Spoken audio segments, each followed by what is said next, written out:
in december van 1979. En aan de linkerkant een slaapzitconstructie.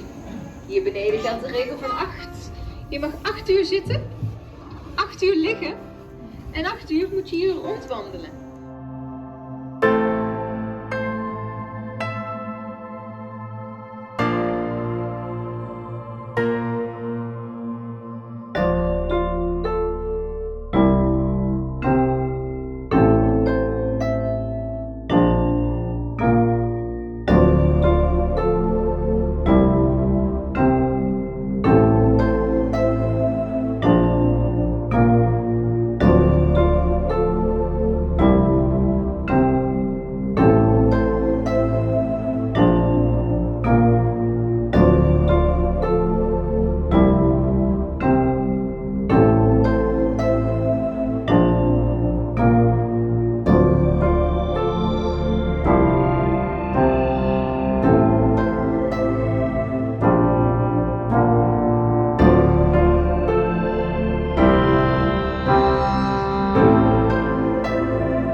Er zijn zelfs toiletten.